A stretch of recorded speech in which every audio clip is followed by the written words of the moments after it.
Hello, hello. Good morning, good afternoon. My goodness. As we used to say back in the day, good Google Moogas. It is truly a blessing today. I am so honored to have a great, I just call her my sister. It doesn't matter what family you think you came from, but God puts people in your life that truly become your real family. The church will say amen. Joining me today, she's going to be a kind of a consistent host with me. That's Dr. Lynn Robbins. We're facing many things today in our society. Now, that's what we deal with here. Race and cultures bridging the divides. Race and cultures bridging the divides. You get that there.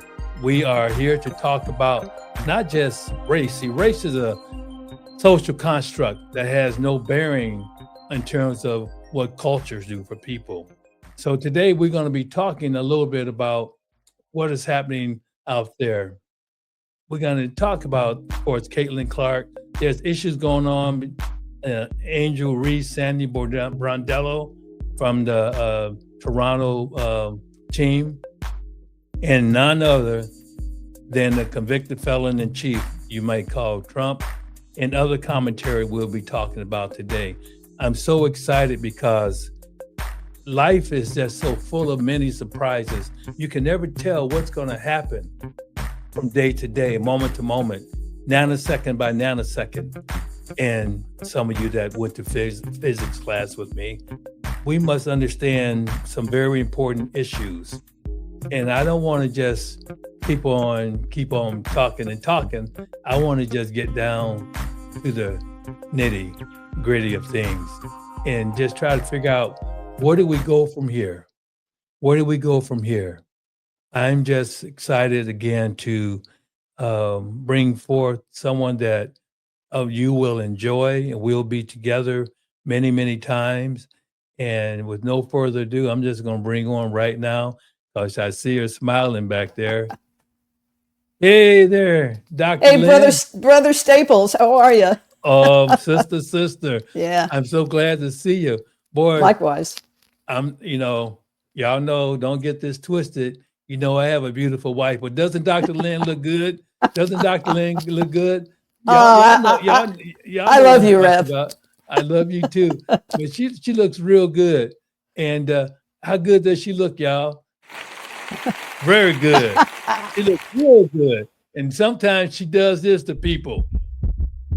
She picks up the pace. You say, well, my heart's pounding because I know Dr. Lynn is in the house. Dr. Lynn, you want to tell people a little bit about yourself and who you are and where you like to be? Oh, that's all? Okay.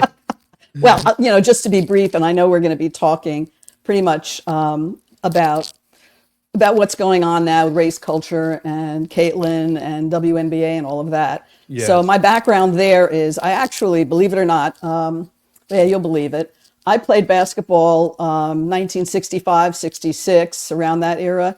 We played 6-player basketball. And the reason we played 6-player basketball is because the people who were running sports for women didn't believe women could run full court. Oh my goodness. Fast forward to literally to today. It's remarkable. But anyway, I did. And then about 1967, I moved to Paris, France.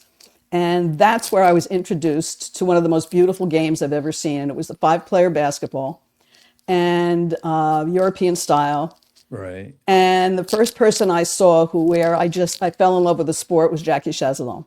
She is now considered, she has the honor of being the most honored athlete in France for the century. That's how big an athlete and a person she was in France. And I liked watching her play so much because to me, it was art. She was a ballerina. The way she jumped, the way she moved, the way she passed, the way she played defense, the way she set screens, whatever she did, it was beautiful. It was fluid. And that's why I love the game. And so I ended up playing on a French team when I was there, and I really learned the sport. pretty well, that Y'all can five-player see game. that's a picture That's Jackie. of Yeah. Jackie Chazalon, and she some of her awards, uh, just many different accolades. And I have another clip that I'll be showing you in a few minutes about her too. But go ahead, Dr. Lynn. Yeah, so I just became so enthralled with the sport that I really started learning it, even when I was there. I mean, really learning it, picking up books, John Wooden, and all those things. Just everything I could learn about the sport. And when I came back to the United States, I actually, for the next maybe 3 or 4 summers, I don't think I Right. told you this, Doc, that I went to her camps and I was teaching in her camps in France. So I did that. So I had a really good background in this five-player game. And then I came back to the United States, and really, thanks to Title IX and a lot of the other things that were going on, women progressed rapidly. And we played Right. the five-player game, and it was fabulous. But as you know, back then, when Yes. I coached, well, I played it in this Harlem league called the Chuckles, the New York Chuckles, with Lavoisier Lamar. He was Oh, our I coach. remember this story. This is Yeah, great. yeah, This he is was. a good one. Oh, yeah. Oh, you want me to tell you the story about the Oh plane? yeah, Oh, yes, oh yes, yeah, sure. that one, yes. So I played with the team. I just, it was fabulous. I was learning every second. He was brilliant. The players on the team were brilliant. I just had a fabulous time. Anyway, we did very well. We ended up winning a championship, the state, and qualified for the nationals. I believe it was in Arizona. Right. Problem was, nobody had money. We couldn't afford to go. And so everybody was disappointed. I decided, I'm going to write an article it was one of the local New York papers. And I explained the situation. I said, here we are, we're 10 really, really good athletes who won at our level and have qualified, but we can't afford to go. What was the composition of the team? I know you and I talked about it I was, before. if I remember correctly, I believe I was the only white player on the team. That I think there may have been one more, but yeah, there's just a couple of us. But and how yeah, did and I have to tell you though, it's so okay. weird because when, and I don't want to say I don't see color because that's not true. I But understand. when people said to me, "How come you're playing with a black team?" I said, "What are you talking about? I'm playing basketball." There you go. And that kind of stuff. So, because in France, when I was there then, it was never really an overt issue. I mean, underneath and politically, there were some, but not like here.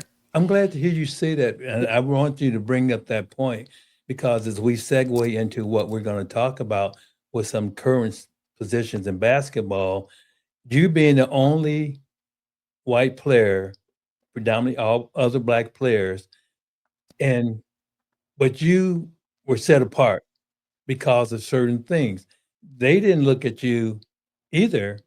No, I know we say we don't see color, but it's your skill. You had skill. Yeah, what was interesting is, I'm short. I was a little shorter now, but I was 5'3" then. But I knew, and I learned this when I was in France actually, that Muggsy I needed. Bogues, Nate Archibald, Bud Yeah, Webb. yeah, Come yeah, on now. It yeah, doesn't right, yeah, matter. yeah, yeah. No, you're right. Don't But hit don't hit the we had to player make the hit the best with what game. we had, right? There you We go. had to make the. So I really trained myself to be strong left-handed as I was right-handed. So I could dribble, I could shoot left-handed as well as right-handed, and I was very quick. I mean, that I think was my strength, was my speed, and I was very good defensively. Anyway, so I love playing with them. They love playing with me. I help them. They help me. It was just a mutual, fun event that we were having for a couple of years. Anyway, so I get a call, and I'm not permitted to tell you who it was. It was a very big company, national Okay. company, called me and said, "We're going to supply you with a private jet. You'll come out to an airport in Long Island. We're going to put you on the jet. We're going to fly you out to Arizona, and we're going to got a couple of limousines, and we're going to take you to a hotel, and you're going to do your thing." And of course, the funny thing I told you about this, it was kind of cute. Yes. They put like buckets and buckets of Southern fried chicken on the plane for us. That's some good So eating though. it was good. It was really good. And it's a shame I can't say who it is, but I made the promise that I wasn't going to do that.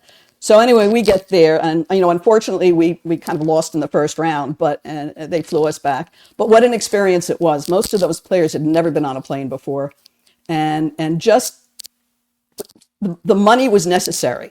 That's my point. We had none. When I played basketball, there was no money. I didn't have a trainer.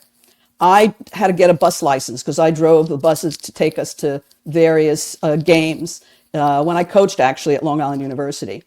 And we had to sort of pray for court time because LIU at that time had a very, very strong men's team. But we never shared in anything they had, never shared in their trainer, nothing. So it was very difficult at that time. Not to be stereotypical, but when, I know the story because I knew Meadowlark, Yeah. a limit, kind of like Saperstein and the Harlem Globetrotters. They kind of went through a lot of those same things. But I like what you're saying, regardless of what people want to say, and everyone looks at things, and you and I talk about this, they want to categorize, in America especially, everything is categorized and everything is in racial groups. When it's a culture of basketball, who can play the game? Who can we depend on? Who can we really help bring along to be even better as a teammate? So all those things are part of the basketball culture. And I like what you're saying because you played here in the United States, then you go to France and play. And when you're talking about France, it reminds me of Thomas Jefferson and Sally Hemings. That was his wife. She was from the slave quarters, and he was basically, quote, married to her, polygamy kind of thing. He took her to France because she was accepted. That's right. As a woman, regardless of her being Black. I don't use the term African American. My audience knows that because it's a misnomer. Anyway, y'all catch that a little bit later in life. But nevertheless, France is so interesting that and we'll talk a little bit when we talk about the WNBA. It makes me think about, I mentioned Timmy Van Begley, but also Gabby Williams, who played for the French team in the Olympics. Do you remember her? Oh, absolutely. Yeah. And so interesting. Oh, God. I have so many questions going on, and people can't see this, but I got bumps of chills. But, the people in the church always say, those are holy bumps. Oh, my goodness. I get it. But go ahead. I'm so happy. I hope y'all are enjoying Dr. Lynn because you're going to be seeing a lot of her. We have talked a lot, and how we met is a different. We'll talk about it maybe sometime. But we met, and I knew instantly there was a sisterhood and a brotherhood. We've kind of walked the same path, so to speak, in the same time, but different places. We might have seen each other down the interstate, didn't even know it. But absolutely, I believe that. So that's a little bit about her, and so she has this incredible exposure to Jacklyn. Can you tell us more about Jacklyn? What you perceive about her as a player? Well, Jackie wasn't just a great player, but she ended up being a very good friend of mine. And she helped me because she knew that I wanted to learn. Because my philosophy then, my philosophy now, without any question, is I want to learn something new every day. That's just how I live. And so she was so willing to teach me. And we had fun sometimes I played on the court with her, and we would just mess around. It was a lot of fun. So did she school you a little bit? Oh man, she schooled me all the time. Are you kidding me? There was no contest. Sometimes she, would sit down and say, "Okay, go shoot." No, you didn't say that. But what we did there actually, which was interesting, in France, they didn't have 3-point lines, but the shooters did shoot from the outside, but two-handed. They were two-handed set shots. Wow. That was the common outside shot there. And I was pretty good at it. And I needed to be because I was so short. I had to be way outside, or when I was able to drive inside, to go under people's arms, I could do that too. But the two-handed set shot. So she really showed me how to do that. She then, though, I think she may have been the first one that I've seen in Europe really do the single-handed jump shot, the regular jump shot. So and I saw fadeaway her. jump shots. Yeah. Yeah, I saw She her. started doing that. I saw her some clips, and she was doing one-handed shots. Oh yeah, one-handed jump shots. She, I think, really started that phase there, for women's basketball. And she was strong. She's tall and lanky, but very, very strong. So anyway, we developed a friendship, and I would go back there, every summer and work at her camp. And then when I came back here, I did a number of different things. Like I said, I coached at LIU and all these things. But I also was part of a group of people who were Right. starting a professional league here. This was like really, really way back. And they asked if I could bring her over. So I brought her over. And we had discussions. As a matter of fact, she really loved it here, and she loved me. I was able to get her to meet some players. We met Michael Jordan. Oh, And boy. I remember I was sitting in between the two of them, and I was translating. So from French to English, English to French, and so on and so on. And then I got so messed up. I hear, oh my God, Michael Jordan. Oh my God, Jackie Chazalon. And here I am, this little pipsqueak in the middle, right? And I started translating to him in French and her in English. I got it all messed up. But anyway, he was in NBA then too? oh right? yeah. Wow. He was. Yeah, it was quite a remarkable experience there. So anyway, that league was one of the basic leagues that didn't make it because we couldn't get the funding. So and then after that, basketball I kind of had to put aside because I needed a job. Because to be honest with you, I think I told you this at Yes. LIU, right? Yes, yes. Now I didn't have. When I left France, I only had 3 years of college. When I left for France, I only had 3 years of college. When I came back, I wanted to finish my degree. So LIU, LIU. Long Island University in Brooklyn. Yes. Yeah. So what they offered me was a year of my education, and if I would coach their women's basketball team for $500. That was it. $500. A season. So at $500 a season plus my final year, my degree. So obviously, boy. I needed a job. You couldn't even go buy a bucket. You couldn't go buy a bucket of that chicken. No. So I really remember where it all started, and then the big job I got in basketball. Well, they recruited me to Fairleigh Dickinson in New Jersey for a whopping $20,000 a season. So, it wasn't enough. I couldn't afford to stay in the game because I wasn't able to live. So anyway, I had various jobs, and I worked at Madison Square Garden. I think I told you that. Yeah. And then I started to go back to school. That's beautiful. You've been in the garden. Oh yeah. That's his story. I mentioned the term because I talk race and culture. What is your cultural background? My mother's family were from Poland, and my father from Lithuania, and I'm Jewish. And it's funny. There's a word that I always love to use when I think about you and I meeting. Yes. And it's a Yiddish word, actually. It's called beshert, and it means it's meant to be. Yes. It's like in the stars. Right. So that's my background. The reason I asked you that, much. I never shared this with you, but I had a private practice, and my partner for years, we were we like sister and brother still to this day, and her name, you would understand it. Her name is Rivka. Mm-hmm. Oh sure. You familiar with a name like that? Mm-hmm. Oh, yeah. Okay, she's Jewish, Mm-hmm. and she and I never really talked about that. Mm-hmm. But boy, oh boy. So years go along, and I don't know where she is. And I know she had gone to Colorado. And I was thinking about her. So good thing about social media, sometimes you can go to Facebook. Wow, there she is. Mm-hmm. Found out she's in Boca Raton. Oh. So we've hooked up. We talk all the time, and she's come to visit us.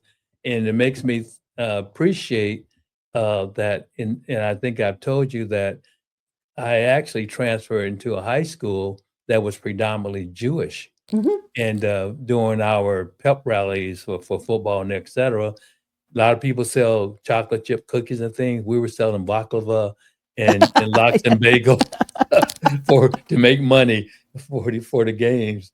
But I just wanted to share that whole thing then gets into Abe Saperstein also, and I mentioned the Globetrotters, how the cultures work together. And I say that for a reason, is that here in this country, we have this whole thing with blacks and Jews and Hispanics and everything, and people don't realize how closely connected the black population, the Jewish population really is, and the Hispanic population. But in this culture right now, in this administration, those are the groups that are being coming under attack. Yeah, marginalized, 100%. Marginalized. That's what I was looking for. But I knew Dr. Lynn would come up with the word for me. So, but I just wanted for you to share that whole thing. So you and I want to share people how the situation with wonderful player Jacklyn Chazalon. What happened finally with this great meeting? Kind of share this with everybody. What happened here toward the end of her career? What went on with her? I think you find this very fascinating. So just hold on. Just put this up here, and this is Jacklyn Chazalon and what happened to her now.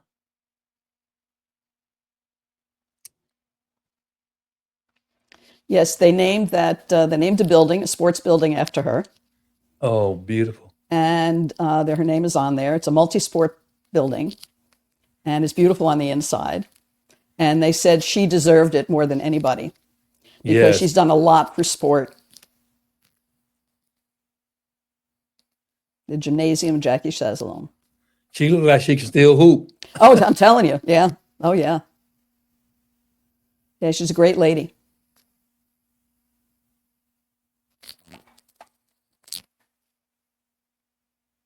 And she probably does. So you know where that place is. Oh, yeah.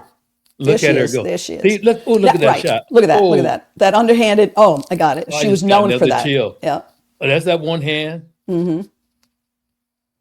Mademoiselle de Clermont. Clermont-Ferrand was where she came from. Clermont-Ferrand. They call them the Petite Mademoiselle, the Petite Mademoiselle de Clermont, the young women of Clermont. Oh, look at that back pass. You like that, right? I mean, you tell me that's not artistic. You tell me that is not beautiful. That's beautiful. Beautiful. She's beyond her time. Well, and I think about that. You mentioned, being born too early. Yes. I don't think I was. I don't think she was, because you need pioneers. You need people to start things moving, and I'm very happy having learned from her and from the people who started this whole basketball development that's going on right now all over the world, but especially in the United States. It's marvelous. But it couldn't have happened without her or people like her or people like me. She had shot a one-handed shot. Oh, yeah. And made it. And I used to love it when we used to teach kids like that at her camp. It was fabulous. She was so great with the kids. That's unbelievable story. I think that she's special. You told me a few weeks ago. You said she reminds you of someone playing today. Yeah. Who was that person? Well, it just so happens that it happens to be Caitlin Clark. I mean, person? I mean, that person. And first of all, they're built very much the same. Very tall, lanky. Interesting. Yeah, very much the same. And I have to tell you, she's one of the reasons I came back to watching women's basketball. I kind of stepped away from it for some time. But like Jackie, she gave me the feeling of watching art being practiced. Yes. She was she is so artistic in her shooting, in her passing, in her driving, in her vision. Everything she does is artistic, incredible. Yeah, that pass that we just clipped, that was vision, Jackie Chazalon. That vision that she had is phenomenal. And that's how I see Caitlin Clark. Yes. At obviously a different level at this time. Though I think if Jackie were to play now at that age, I think she'd do extremely well in the league, 100%. So She had all those skills. so speaking of Caitlin and this kind of the WNBA, just real quickly, what do you feel are some of the issues going on in the WNBA? Well, I've thought about this recently, and you and I have had these discussions. Hmm. It's it's there. There are fortunate things and unfortunate things going on. Right. First of all, Caitlin Clark did not create the WNBA. She is not the only reason the WNBA is where it is now. But what she did was she brought a light to the There you go. WNBA, and she made it a little bit brighter than it was before. So without the people that came before her, even the early years of the ABA, the WNBA, WBL, all of those things, she would not be here if it wasn't for them. You know, So and like you yeah, said that sorry. Yeah. the scriptures say, out of the darkness, the truth shall come to light. So, and I equate that with the WNBA had been in the dark. Not that these other players weren't good. I'm like you. I was into the day when Cooper was playing. I Mm-hmm. used to watch Lisa Leslie, Oh, Lisa Leslie, great. and even Cheryl Swoops, even Mm-hmm. though I don't know what's going on with Cheryl right now with her thinking, but but I used to watch those games all the time. Then I got away from it. So it's been in the dark. And like you said, Caitlin has brought a different light Mm-hmm. into the league. Um, then you hear, Dr. Lynn, you hear people going to this race thing and all that stuff. And you and I've had this discussion. Let these people know out there listening and watching us you play ball, you've been a great coach, you played and worked with one of the best basketball players in the world. And I've sent you some clips on another player we'll talk about going down the line here. I know you saw that video I sent you about her, but you were with Jacklyn Chazalon. Mm-hmm. And now all of a sudden we hear all this stuff, this race crap, and oh, sorry, but did I cuss? No, it's I'm all sorry. right. Oh, my goodness. I play Anyway, golf, so don't worry about it. you mean they say little words before Oh yeah. letters? Oh my! You gotta teach me how to play golf because Okay, we could do that. I try to hit home runs. Hmm. I know. Is it hard to play though? Well, no, you need a teacher because you got 14 clubs. Every club does a different thing, and 14. yeah, 14 different clubs. That's what makes You, golf actually a little more complicated than people think. wait, you gotta carry those on your back though, right? I don't know. I ride in a cart. Okay. Some people do though. I might need my car. Yeah. No. But you But need. I always say this, that if you really want, and the game is fast. I mean, I love the game. At my age, I can play for another 10 years. But it is a wonderful, wonderful game. But I always recommend getting a lesson from an LPGA or a PGA pro. Do not get lessons from a family member or a friend. It's like anything else. You don't if you have to go for surgery, you're not going to ask your friend, oh, by the way, I know you know a little bit about this. You want to come in and do the surgery? No, you're not going to do that. And you don't want to do that with golf either. and So, I mean, speaking of golf, Caitlin, from what I understand, is an yeah. incredible golf player too. So I've Michael seen. Jordan was a great Mhm. golf player, um, but he played for like 20,000. He put bets on him, and no one could pay. Yeah, But but I think Caitlin is a good golfer because she's got the physique for it. She's tall, obviously, very flexible, and she has power. Powerful yeah, legs, and and that comes from her that's soccer. yeah, and that She too. was she could have played soccer in college, they tell me. So Well, my that's a whole other. Excuse me for interrupting you, but that's a whole other topic. Sometime I'd like to talk to you about we're gonna. that. Athletes now are being tunneled into one sport by the time from they're Oh, 5 years old on, and it's really, really hurting them. And all you have to do I, is look at the Norwegian, I totally. Norway, and what Yeah, they do there. It's a completely different model of sport, and the it's success is interesting. incredible. We're on the same wavelength because I tell my grandkids that play basketball, they do this. I tell them about other sports they need to play. Mm-hmm. The same thing. Yeah, we come from that era where we know that is so beneficial. So, but before we leave, we're gonna get back into this. We want to do everything today, but the racial issue Yeah. confronting Caitlin in the league and why this is happening. What's your opinion of this? Well, it's unfortunate, but I also think that it's being overplayed somewhat. Okay. And here's the reason for it. When, now we have audiences, millions of people watching. We have millions of people betting. Okay. Yes. So every single incident gets looked at through a microscope. So there are times when I do believe is extreme, like when Caitlin got that, fist in her throat. I mean, that was absolutely uncalled for, and that happens.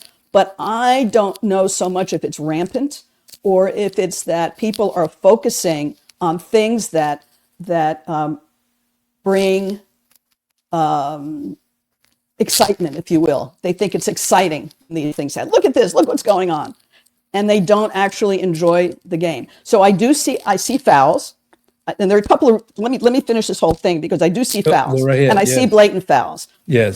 But to me, I don't believe they're racially motivated. Now, some may be, but I'm not in those players' heads.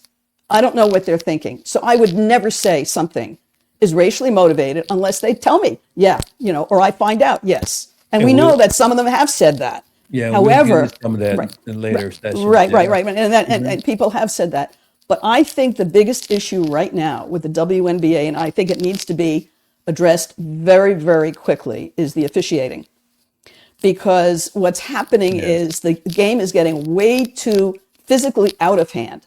They're not basketball plays. These are people moving, people pushing, punching, dragging, picking, and all of this stuff has nothing to do with basketball. I'm sorry. I was visualizing all that. Oh man. It just, it just isn't, it's not right. And I think that as an excuse, people are saying it's racially motivated. Now, do you want the game to be physical like that?